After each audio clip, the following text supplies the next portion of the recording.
Today I'll be working on a 2013 Mazda 3.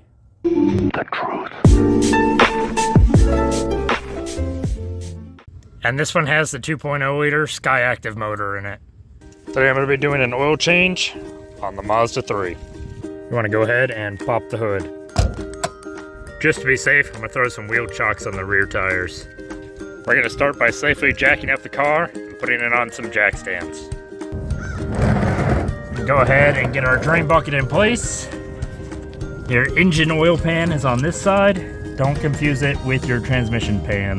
Transmission pan's got a drain plug right on the bottom, where the engine one has it kind of tucked up on the side near the filter. Go ahead and remove your oil fill cap. I can get mine out, there it goes.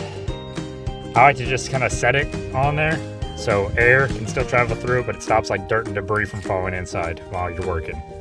Now to get the drain plug off, it's an 8mm Allen key. Now your drain plug might be a different size. Mine was stripped out a little bit, which you'll see later in the video. So just kind of find the size that works best for you.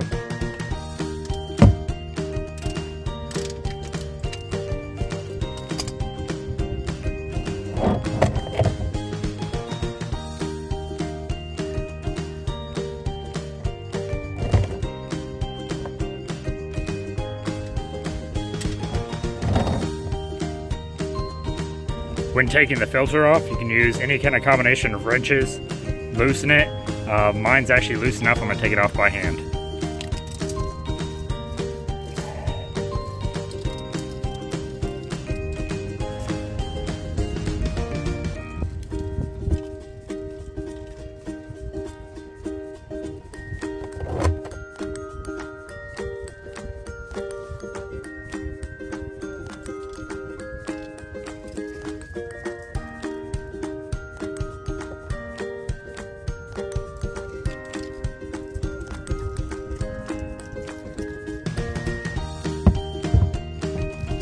Once the drain plug's out, it's always good to inspect it, make sure this little aluminum ring is still doing good, drain plug isn't messed up. Mine is stripped out a bit on the inside, so I'm thinking maybe next oil change I'll be swapping this out for a new drain plug altogether.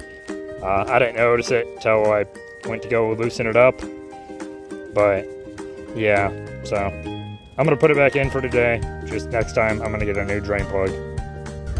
This is the part number for the Motorcraft brand. I went with this because I was thinking that Ford still made these motors, but upon further research, Ford did not make these motors. Mazda did at this point, even though Ford was still making motors for Mazda.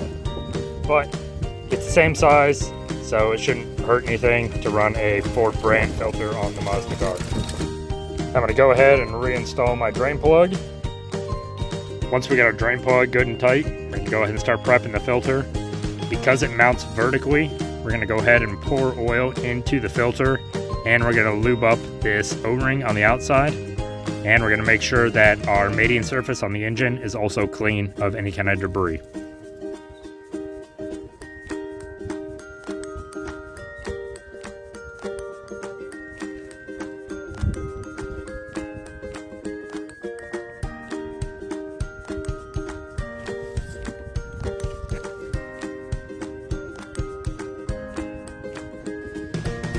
Now we're good to reinstall our filter. Now when you put the filter back on, just get it hand tight. You don't want to over tighten it, because it might damage the seal. Now that our filter and our drain plug are both reinstalled, we're going to go ahead and start adding oil back to the pan. Now I like to use a paint marker and write my mileage that I changed the oil. That way, if it's me or anybody else changing the oil in the car next, they know last time it was changed. Don't forget to bring your drain bag back out. Gonna go ahead and remove the jack stands and lower the car back down to the ground. Now the Skyactiv motors take about 4.5 quarts of motor oil.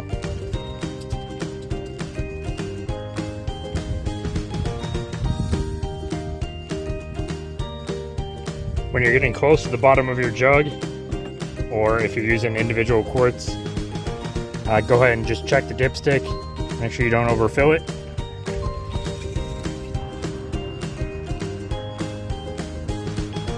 Once it's full in the dipstick, go ahead and take out your funnel if you used one. And we're gonna reinstall our filler cap. Then we're gonna start the car, let it run for a couple minutes, and then recheck the dipstick to make sure that the fluid level hasn't gotten too far down or if we need to top it off anymore. Once we ran it, I went ahead and checked the dipstick one more time. Fluid level looks good. I did inch the car forward a little bit, that way I can get my wheel chocks out from the rear end as well. Well, I hope this video helps. If you have any questions or comments, leave them down in the comment section below and I'll try and answer them as soon as I can.